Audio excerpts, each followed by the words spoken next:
Les doy la más cordial bienvenida a este canal de filosofía, teología y la visión franciscana del hombre y de la vida. Vamos a hablar sobre San Bernardino de Siena, pedagogo humanista.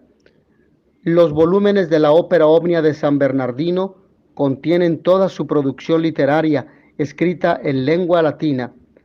Mucho más preciosas que los sermones latinos son sus predicaciones en lengua vulgar.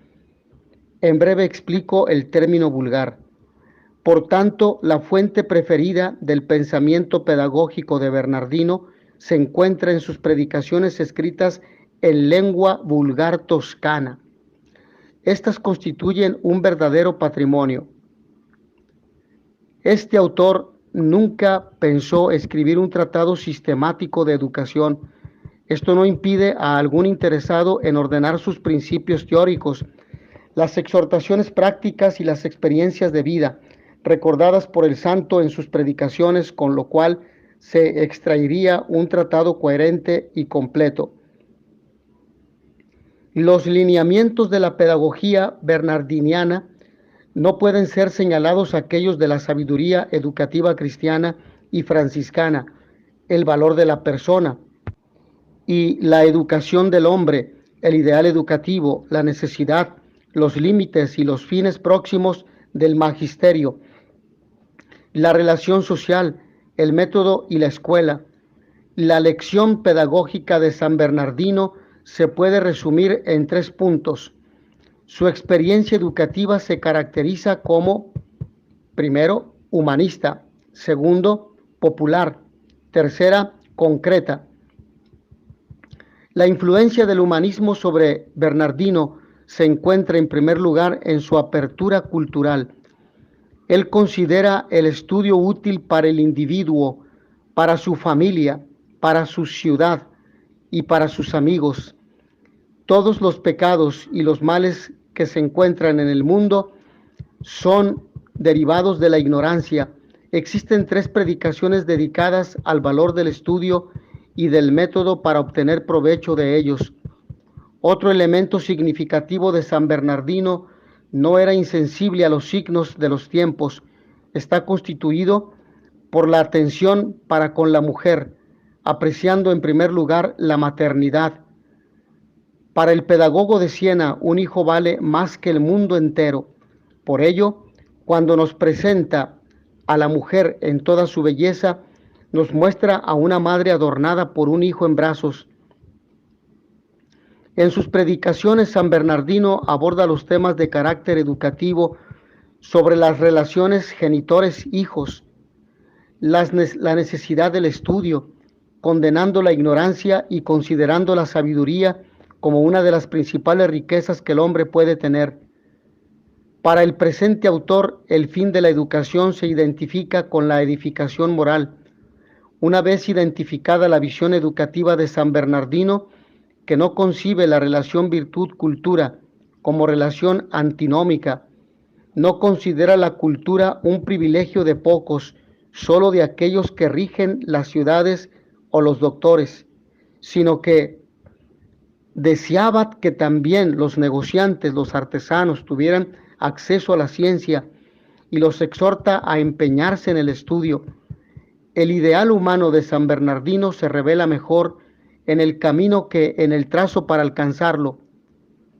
Él no es un maestro en el sentido estricto de la palabra, no es un docto y abnegado intelectualmente como maestro. Sin embargo, posee en contrapartida una vivísima conciencia del don de la oración y de su misión de apóstol itinerante. Bernardino es ante todo un sembrador, dejando en las almas la semilla del Evangelio, mas no se preocupa de cultivarlas. Esto será tarea de otros. El predicador siembra y el confesor arranca las raíces del terreno para dejarlo bien preparado.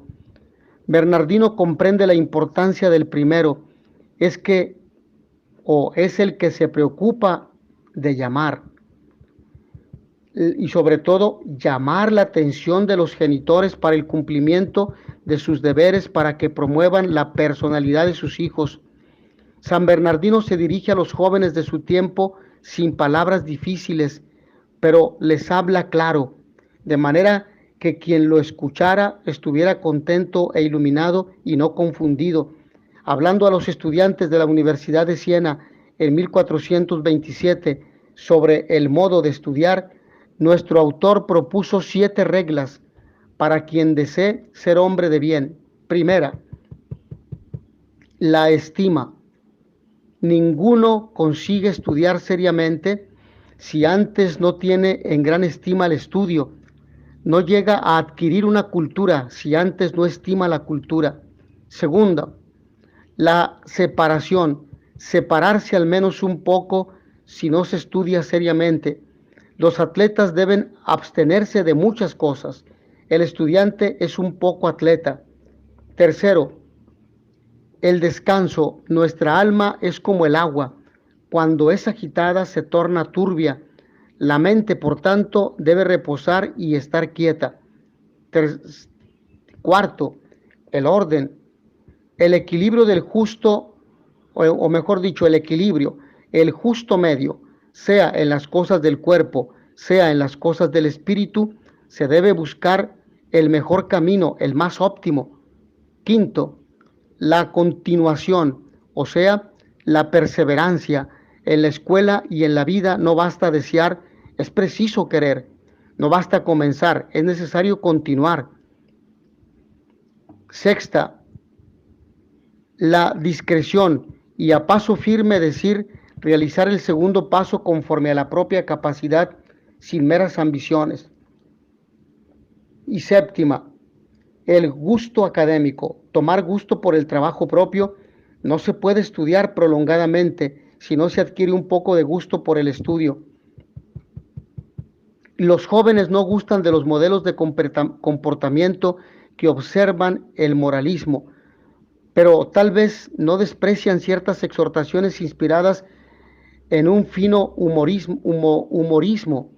Bernardino confiere al propio magisterio las cualidades de índole y de carácter.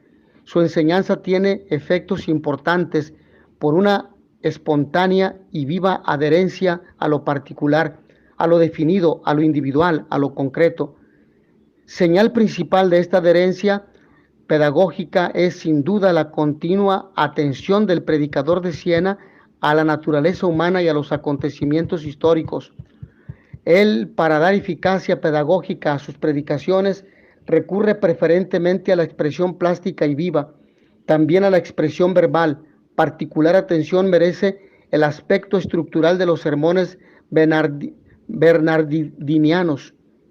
Tenemos un ejemplo significativo de esto en el sermón dedicado a San Francisco. Bernardino divide el discurso en 3 partes, subdividida cada una en 4 consideraciones para demostrar las perfecciones del hombre nuevo Francisco. La clave para desarrollar el tema del hombre nuevo es brindada por la visión de Juan en el Apocalipsis, en el capítulo 1, versículos 12 al 15, que Bernardino aplica a San Francisco.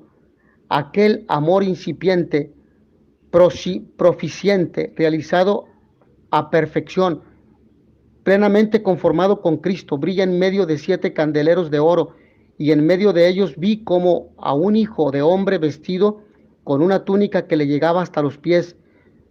Su cabeza y sus cabellos son blancos como la lana blanca, sus ojos parecen llamas de fuego, sus pies son como bronce pulido acrisolado en el horno, su voz es potente como estruendo de grandes olas.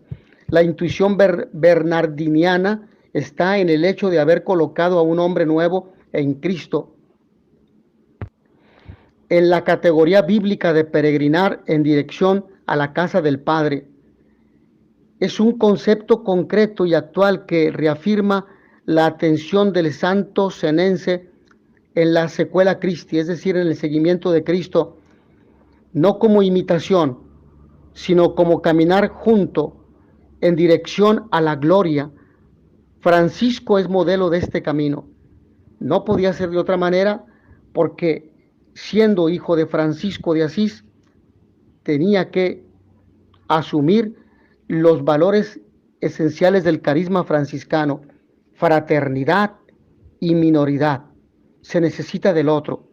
el otro es extensión de mí, el otro es otro yo, es un hermano, es un don de Dios, como dice el Testamento 14, y todos somos hermanos menores, hermanos en el hermano mayor que es Jesucristo. Hasta aquí, mis hermanos, en esta pedagogía de San Bernardino de Siena, del seguimiento de Cristo como hermanos menores, es decir, al servicio del mundo y de la iglesia. Y notitia veritatis proficere pax et bonum.